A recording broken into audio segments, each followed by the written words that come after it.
Legislator Hathaway has been excused. Legislator Brookler. Here. Legislator Burns. Yes. Legislator Gilbert. Here. Legislator Chartrand. Here. Legislator Morahan. Here. Legislator Kulzer has been excused. Legislator Osborne. Here. Legislator King. Here. And Legislator Dahlhoff. Here. Please stand for the pledge. I pledge allegiance to the flag of the United States of America and to the republic for which it stands, one nation, under God, indivisible, with liberty and justice for all.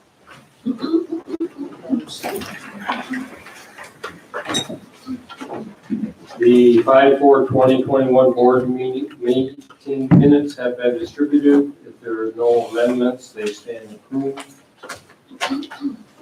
Report of the Finance and Rules Committee per Rule 6, Cassandra.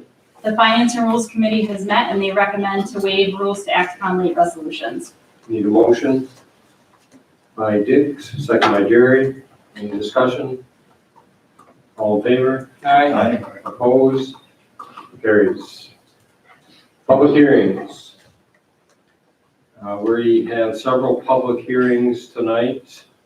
The first one is a Normander.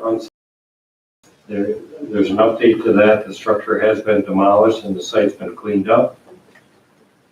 Next one is an introductory law number 1-2021, local law authorizing 12 and 13-year-old licensed hunters to hunt deer with firearm or crossbow during hunting season with supervision of a licensed adult pursuant to environmental conservation law 11-0935.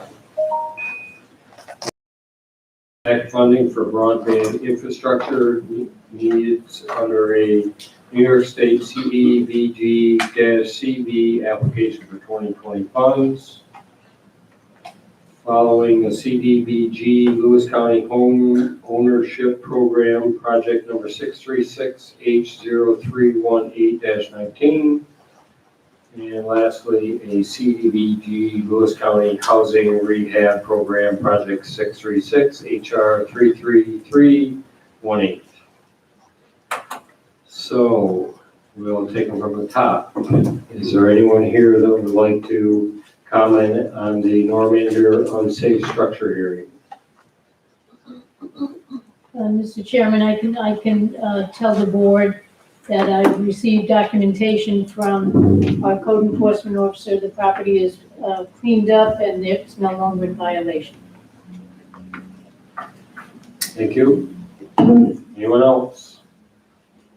Moving on to the local law number 1-2021, authorizing 12 and 13-year-old licensed hunters to hunt deer.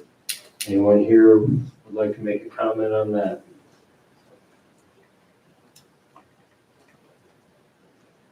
Moving on, CARES Act funding for broadband infrastructure needs under a New York State CDBG-CV application.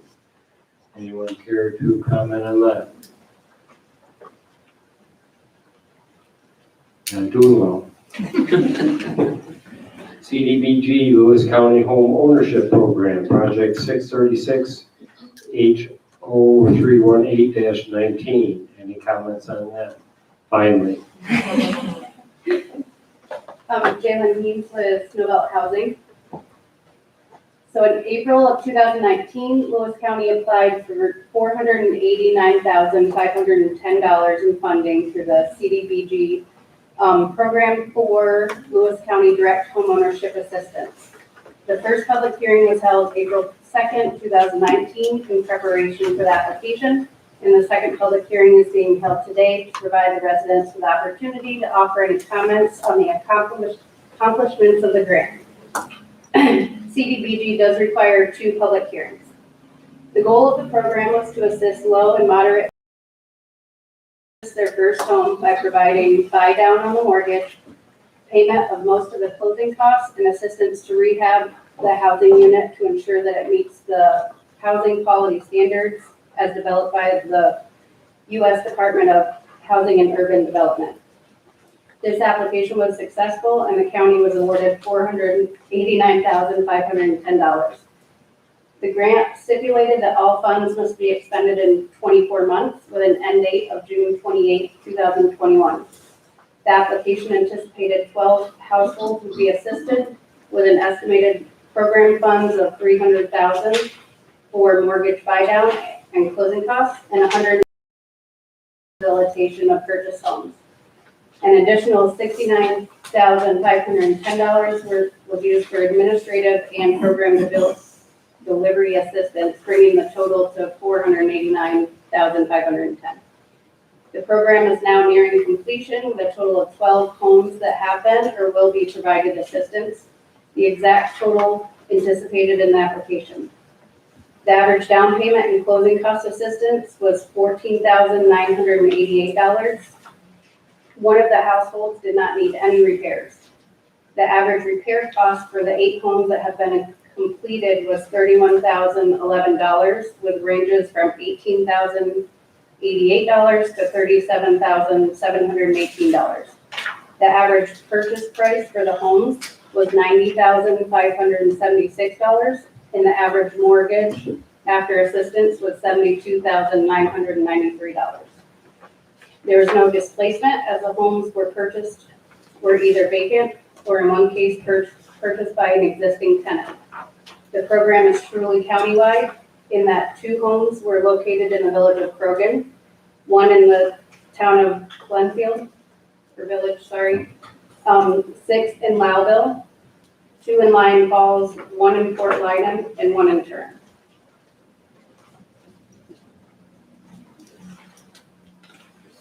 Thank you, Jalen. Anyone else have any comments? If not, we'll move on to CDBG Lewis County Housing Rehab Program, Project 636 HR 33318. Jalen, you're on roll. In November 2018, Lewis County applied for $718,200 in funding through CDBG for the Lewis County Housing Rehabilitation Program.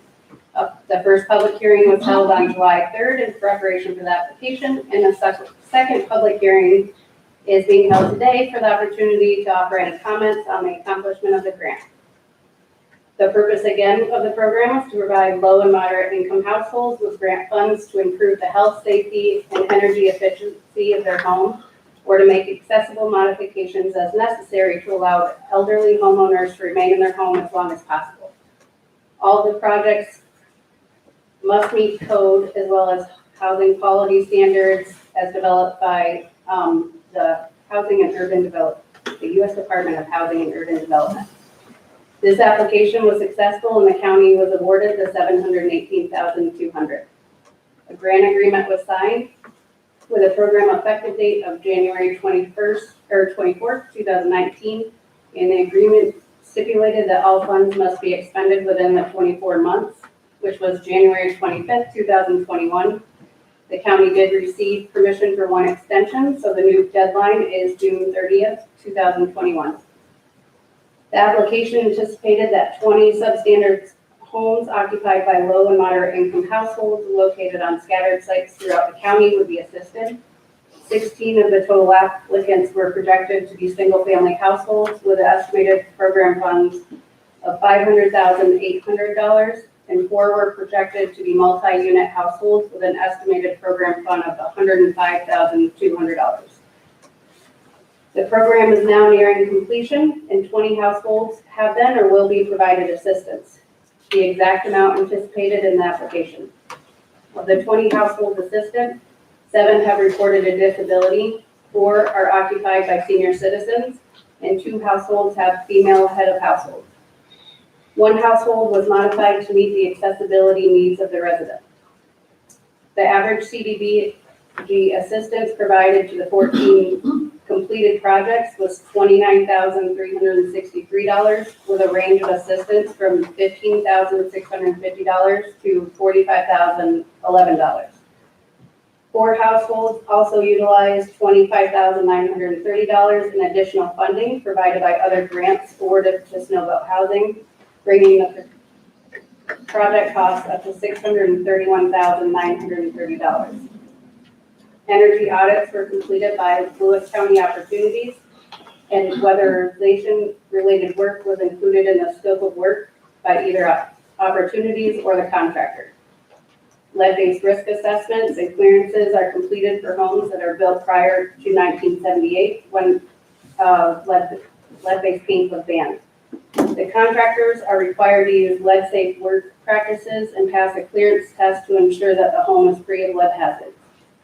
If the rehabilitation cost exceeds $25,000, lead abatement is required. Radon tests are also completed on all assisted homes, and if radon levels are high, a radon mitigation system is installed. The rehabilitation work completed included all single-family housing units, 2 of which were rentals. There was no permanent displacement or relocation.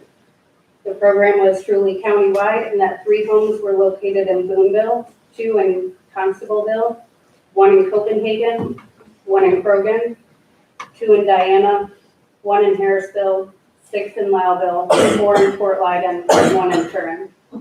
The majority of the contractors live in Lewis County as well.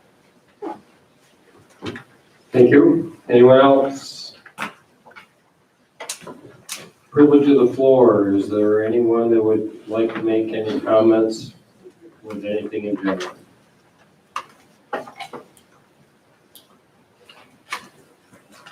We will leave those public hearings open for another 20 minutes or so. And if no one has anything they'd like to bring up under privilege of the floor, we will move on to presentation of petitions, communications, and notices. Thank you, Mr. Chairman. Legislator Hathaway, who couldn't be here tonight, would like to recognize Trooper Nicholas A. Agliano, who was born and raised in the town of Diana and recently honored as Troop B Trooper of the Year, Zone 2. His hard work and dedication to serving those in need is commendable. That is the end of my report. Thank you. Reports of county officers and departments. Thank you, Mr. Chairman. Legislators received the May 2021 Treasurer's Report and Highway and Solid Waste May Audit Reports. Real Property Director Candy Aiken and County Treasurer Eric Berkler have filed approved applications for refunds or credit of real property taxes for property owners B.S. Berkler and Son and Jerry Majeko, as well as an approved application for 2020 corrected tax roll for property owner Valley Baptist Church of Osceola, which have been placed on file with the clerk of the board. Brian Mooney submitted the April and May 2021 Sealer of Weights and Measures activity reports, which have been placed on file with the clerk of the board. That concludes my report. Thank you. Reports of standing committees. Tom, would you like to start with finance and rules, please? Thank you, Mr. Chairman. I would like to make a motion to authorize Information and Technology Director Connor Belosi to put out an RFP for website update design with funding to come from the capital data processing account. I'll make that a motion. Moved by Tom, second by Dick. Discussion. All in favor? Aye. Opposed? Carries. I have a second motion to authorize Treasurer Eric Berkler to use funds from the capital buildings account to pay for the CNS concept phase of the renovation project not to exceed $114,460. I'll make that motion. Moved by Tom, second by Lisa. Any discussion? All in favor? Aye. Opposed? Carries. And the only other thing I'd like to bring up is that our January 20th committee meetings are the same days, the opening days of the fair. July 20th. July, right. It's opening day, it's fair day, it's election year.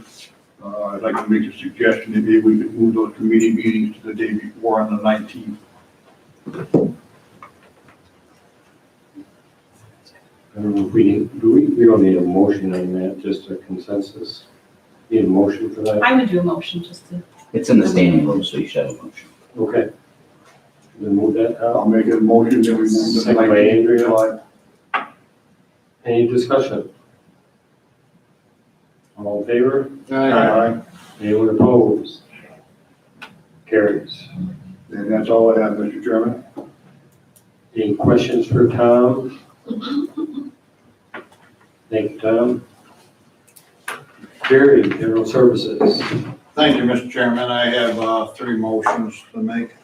Motion to authorize Planning Director Cassandra Beal to refill one full-time Community Development Specialist position due to resignation effective immediately.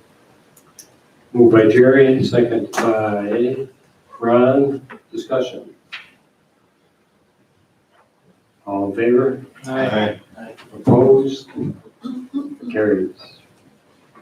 Motion to authorize Recreation, Forest, and Park Director Jackie Mahoney to put out an RFP for Singing Waters Bathhouse Project. Moved by Jerry, second by Lisa. Discussion. Is that prevailing wage? Yes.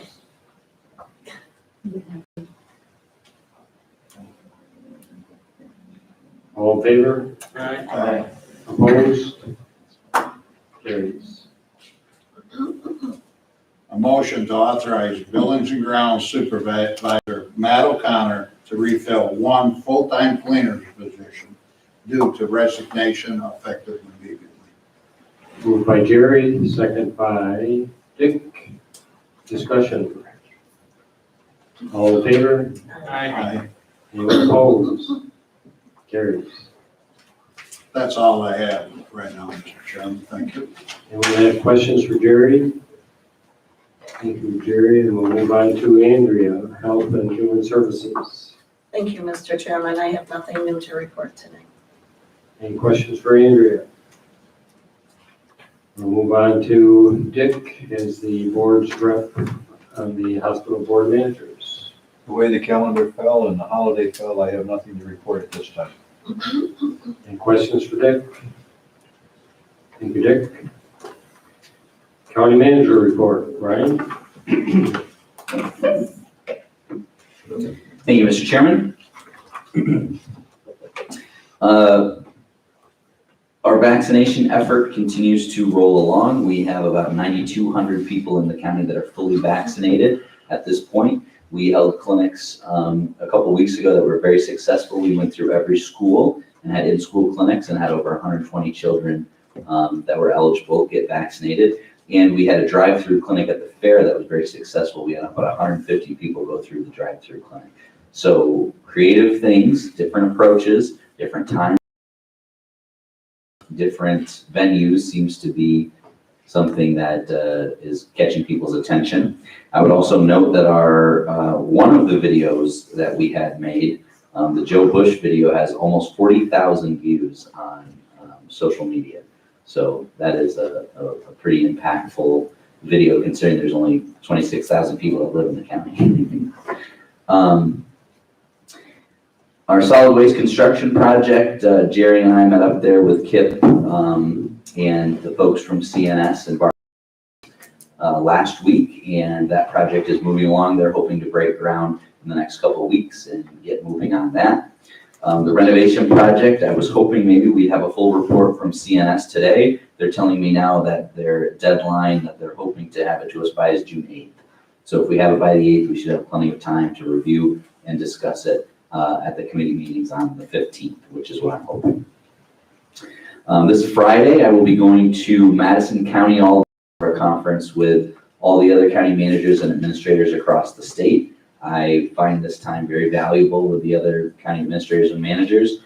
A few things on the agendas for everybody is the American Recovery Act. We're going to get a presentation from Senator Schumer's office on how to properly go about utilizing those funds, which from what it sounds, we're kind of ahead of many counties in terms of our plan, but some counties have already tapped into the federal website to get their funds. So ahead of our, in terms of planning, maybe a little behind in terms of actually getting the funds, but hopefully we'll, Eric and I will figure that out. We'll get funds in our bank account, at least the first half here in the next month or so. So that would be great. Another thing on the agenda is our Medicaid payment. So we've talked about this often, but we pay weekly Medicaid payments to the state of New York. It's called our weekly share. And this goes back to the Keep the Cap and the big initiative that we were fighting for a couple years ago. And it's our share of Medicaid in the county. And the state had taken some of the American Recovery Act and CARES Act funds. They were specifically for entities that administer Medicaid. And the point was to funnel that money into those entities so that they can use it to help with the Medicaid burden during a pandemic. And so our Medicaid weekly shares went down by quite a bit unexpectedly towards the end of 2020 going into 2021. Now, Eric and I and Jenny and Larry Knopfshire really have been very suspicious of the state, so we didn't really plan on those payments staying low forever. So we budgeted a little bit higher, but unexpectedly, about 2 weeks ago, the state sent out every county in the state a letter saying that their weekly shares were going up, and ours went up $11,000 a month. So, or excuse me, a week, $11,000 a week. So we're fine budget-wise, but NISAC is scrambling and trying to figure out, what is the justification for the state changing this amount? And so far, the state has not given any legitimate reasons for why they're changing, other than, well, the reimbursement formula has changed. Well, that's not a sufficient answer. So we're going to talk about that with the other county managers and see if NISAC has any better answers. But what's likely happening is that the state is using the FMAP funds. We've talked about these before, but they're probably using it towards their share of Medicaid and not properly allocating it out and distributing the benefit out to the rest of the county. So we'll see what's going on with that. The last day of the state legislature is next Thursday, the 10th. So we will also do an end of session wrap up with NISAC on Friday. But I think that's always good news when the state legislature goes home for the rest of the summer. We can all relax a little bit. Last but not least, this is Community Cup Week. So this is our third annual Community Cup in Lewis County. We started it in 2018. We had Community Cup in 18, 19, and then 20. Unfortunately, we had to cancel it, but we're back in 2021. And we have events all week long, including kickball Friday and trivia night Friday at Veterans Park. So everyone to join the courthouse team. We did get last place in 2018, but or 2019, but I'm hoping that we can recover and do a little better this year. Lisa's on the team, we'll do a lot better this year. Yeah, Lisa shot free throws today. I shot free throws. Our volleyball team's playing right now, and we got Ian signed up for trivia, so we should be in good shape there. But at this point, we're ahead of free throws, right? We are probably not ahead. It's still at volleyball, is that where Phil is? Yeah, Phil's playing, Phil and Greg are playing football. That's my report, thank you. Any questions for Ryan? Ryan, what's the process for applying for the funds? You said you had to actually go through the Treasury Department. Does the towns and villages, do they? Yeah, I watched a brief NISAC video today. You have to have a DUNS number, DUNS. So there is a small registration that you have to do online. It's not complicated at all. And then basically you get access to your funds. The question is, how do you go about it? It actually hasn't been very clear. So they had a whole system set up for the CARES Act, and then they did the American Recovery Act, and they haven't really, they've kind of just said, well, just do the same thing you did for the CARES Act. Okay, well, guess what? Time to Bremen didn't get any CARES Act funding, and neither did Lewis County. So this is our first time tapping into these, learning it for the first time, and it is slightly different from the CARES Act funds. So I'm pretty confident that it's fairly simple, but I'm looking forward to learning a little bit more If you about it. find anything, just email, whatever. Yes. You want. In fact, you know what? Why don't we send that NISAC webinar around to everybody? When they did last week, that would be a good idea. Thanks, Ryan. Yep. Yeah, Ryan, what's our vaccine? It's a good question. If you look at first doses, I think, Andrew, what's on that sheet that I gave you there for first doses? Oh, everybody didn't get it. No, I gave it just to you, I thought everybody got it. right there in the front.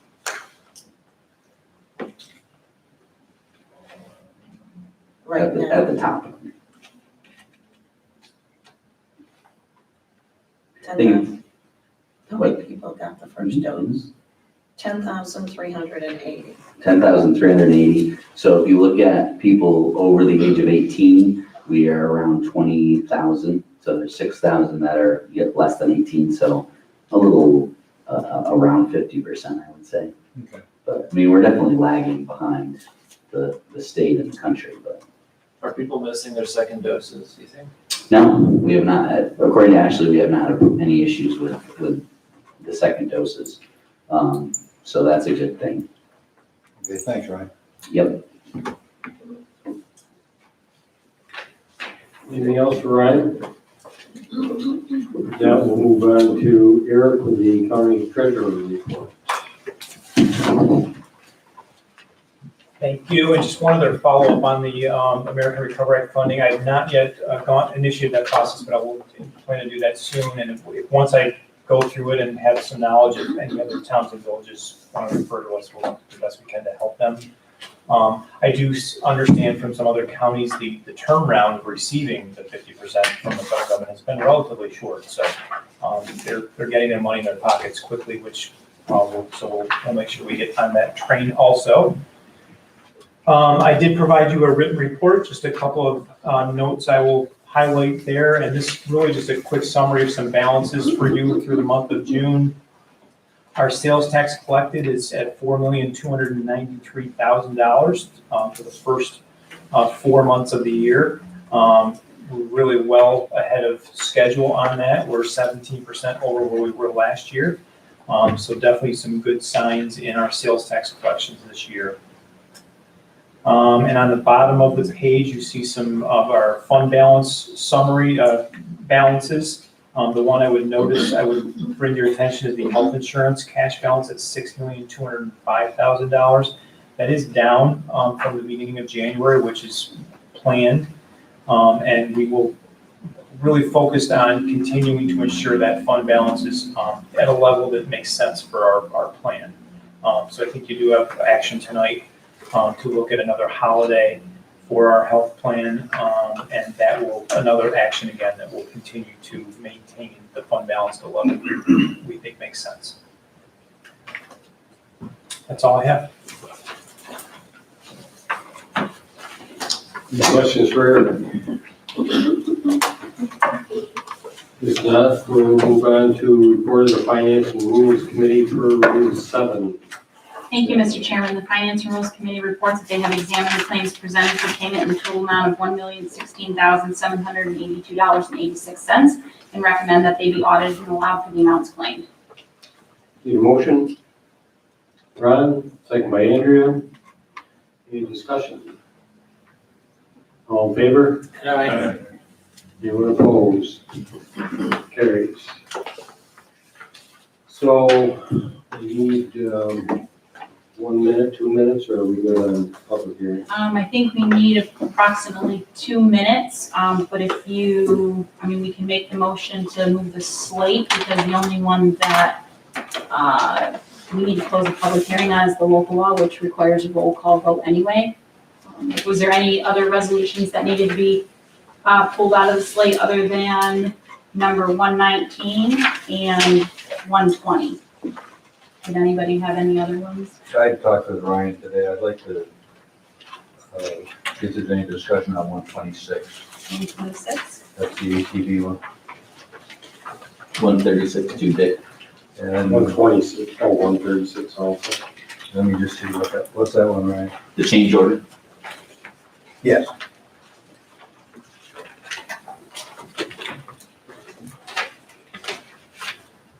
Okay, so we're gonna pull 119, 120, 126, and 136.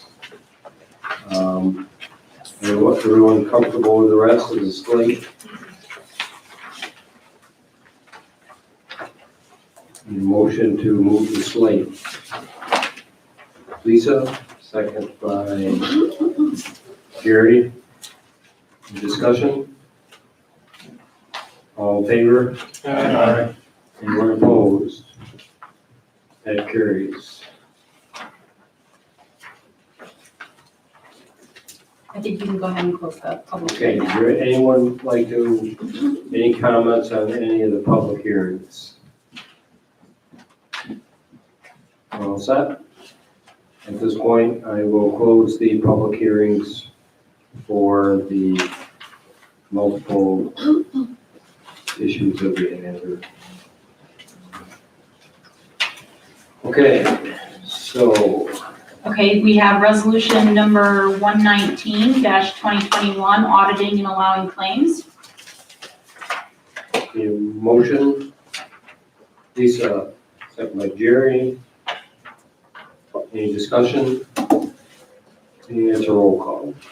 Legislator King. Aye. Legislator Colzer's been excused. Legislator Chartran. Yes. Legislator Burns. Yes. Legislator Hathaway's been excused. Legislator Berkler. Yes. Legislator Gilbert. Yes. Legislator Morahan. Yes. Legislator Osborne. Yes. And Legislator Dahlhoff. Yes.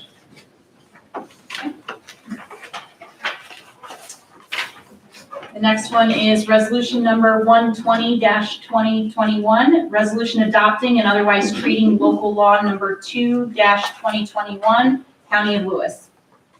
Moved by Jerry, second by Ron. Any discussion? Yeah, I asked for this one so we could have a little discussion. I found it interesting that the state DEC made the law. And then they said, we're gonna give it down to each of the counties to decide whether they wanna opt in or out of it. So I kinda thought, must have been a moneymaker for the state. So as a 30-year hunter safety instructor, I did a little checking. And they're not gonna make much money on it. The reason they wanted to go along with this was the fact that we were one of about 3 other states in the whole United States that doesn't allow the 12 to 13-year-olds hunt. So when they said the counties, there's no county lines in the woods. So these hunters are gonna be out there, but they aren't gonna know which county they're in. So, you know, to me, it would have made more sense for the state to just go ahead and make the law and be done with it, and it covered all the counties.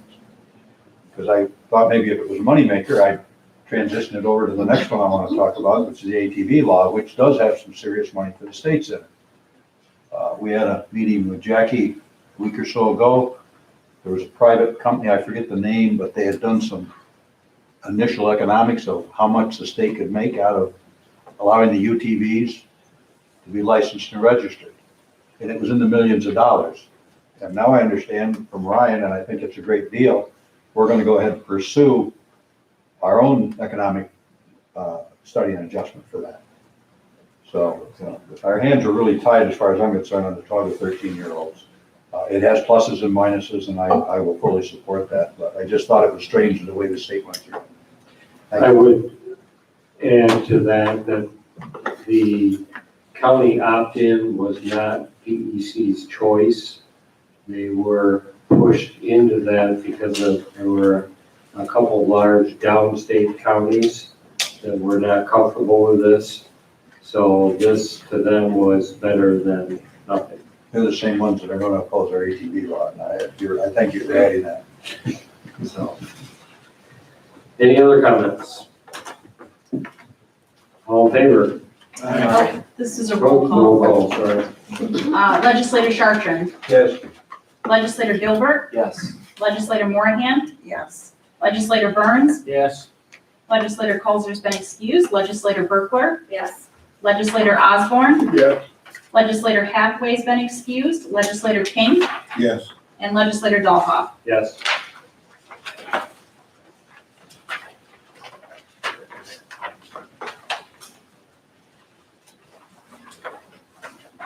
The next one is resolution number 126-2021, resolution in support of proposed bills S2708 and A1203, amending laws to create an ATV trail fund, use of ATVs, and increase weight limit to 1,800 pounds. Moved by Lisa, second. Ian, discussion. Okay, this one already asked or explained why I wanted it, but I'd like to reiterate, this does have some serious money for the state as well as for the counties and what have you. And based on the same rationale for the hunters, the 12 and 13-year-olds, we are also only one of 2 or 3 states in the United States that doesn't allow the UTVs to be registered. They're safe for older people, they're safe for disabled people, they're safe for people with children, they've got seatbelts in them, roll bars in them, and the whole 9 yards. So to me, for the state and the counties, and it's a safety issue for the people that use it. And I wanted to try to get some of that in there. I guess we're gonna do it at a later date once we get our economic data, so, thank you. Weren't we told that this is stalled? Yeah, I mean, I think it's important that we weigh in on these issues when they come up, but from what I'm hearing, there seems like little hope that this is going to pass. Larry and I did have an interesting conversation with Jackie, with a firm in Albany that is more basically a lobbying firm. And it's a guy I went to school with that works there now. And we asked him to look into it a little bit for us, and it might be worth, he's gonna come back. We asked him to come back with a game plan. And if it's something that they might be able to help us push through, where, the problem with this law is he was ticking off all the committees that it had to go through in order to pass. It had to go through Environmental Conservation Committee, it had to go through Transportation Committee, it had to go through Recreation Committee, it had to go through. So you start racking these things up, and it only Senate member out of any of these committees to stop the whole thing. So he was thinking that maybe a more targeted approach and trying to get the system built one thing at a time might be a little bit better.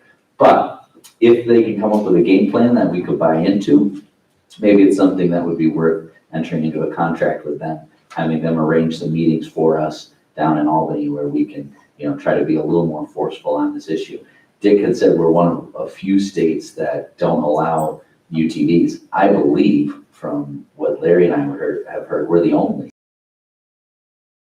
It's not that we don't allow them, we don't even recognize that they exist. Like the law just refuses to acknowledge the reality of rural places in upstate New York. So this is an issue that many of you have been doing advocacy on for a long time. And maybe it's time we bring in a professional to help us make the right connections down in Albany. Larry, that's all I have. Sounds like a good role for NISAC to get involved into. Yeah, when we were in Albany for the Medicaid issue a couple of years ago, we had some downtime, and Larry and I really cornered Patrick, their attorney, with Joan, and he was frantically scribbling. But I wouldn't say it's super on their radar. But we need to push a little harder too.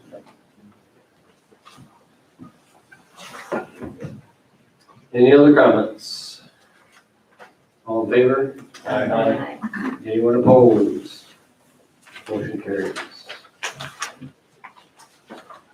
The last one is resolution number 136-2021, resolution authorizing amendment, change order number 1 to agreement between the County of Lewis and CNS Technical Resources, Inc.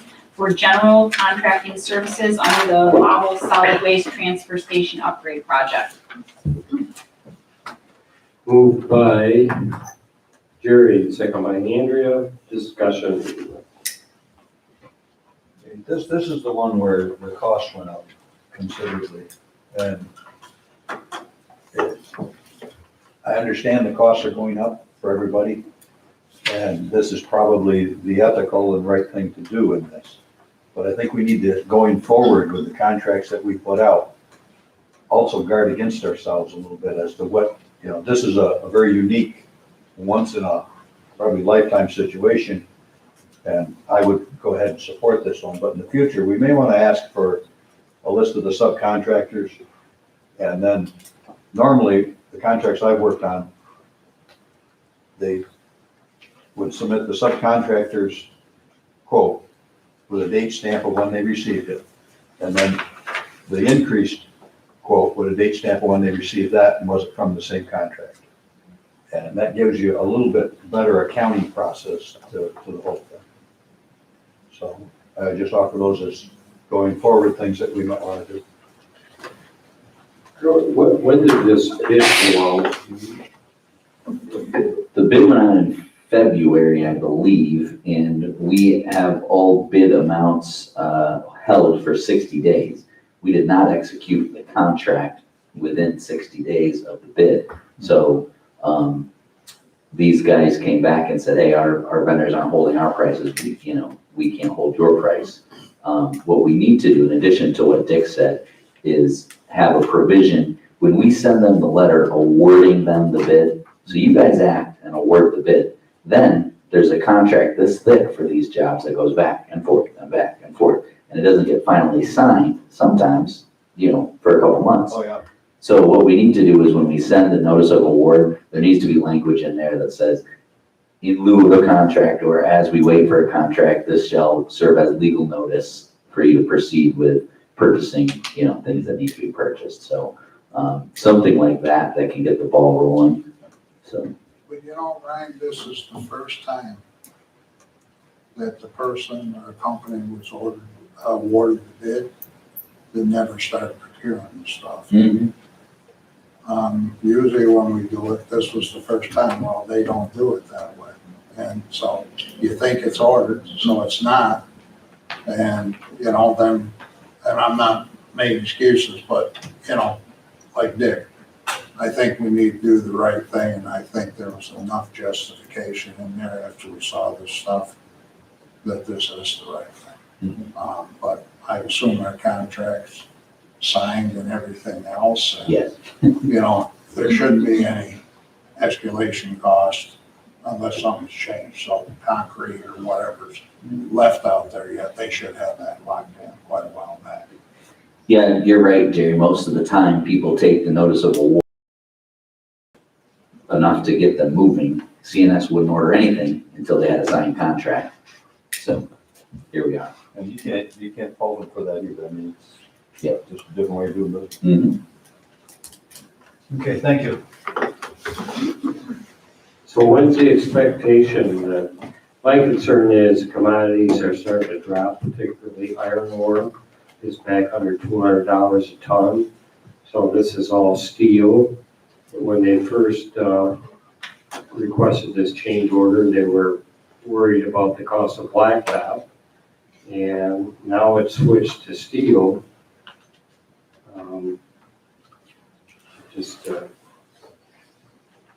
Not real comfortable with it, I guess. Anyhow, all in favor? Aye. Anyone opposed? Show me opposed. Motion carries.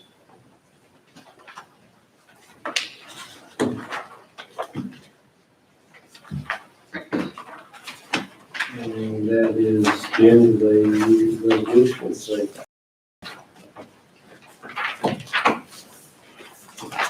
Other business, Lewis County stimulus initiatives, Ryan?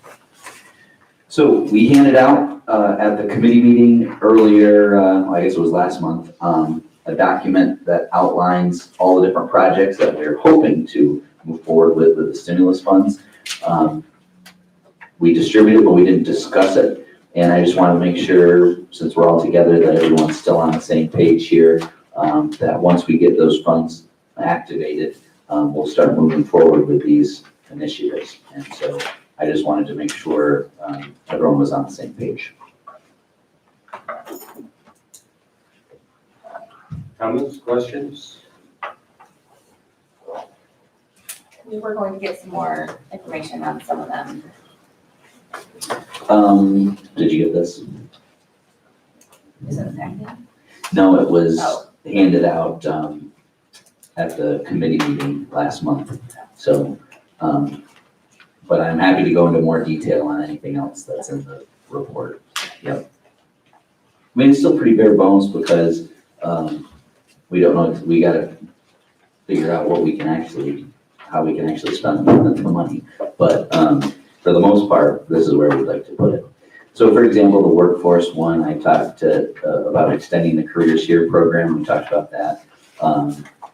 After talking to Jenny, we got to talk about, internal ability to process more applications. I mean, there's some things that once we get into them, we're going to have more in-depth discussions, but conceptually, if everybody's okay, we'll kind of keep moving forward. Everyone good? Do you have that electronically? Sure. Yeah. can you Want me to send that email it to everybody? Yeah,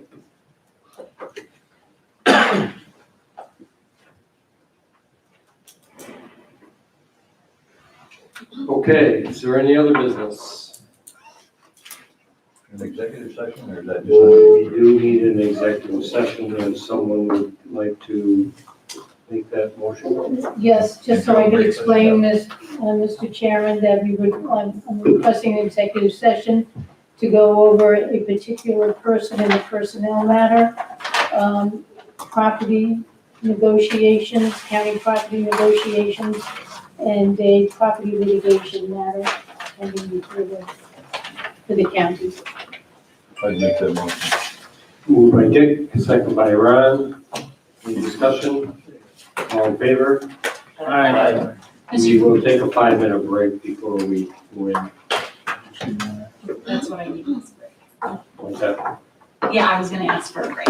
Thank You gotta stop the recording of the channel.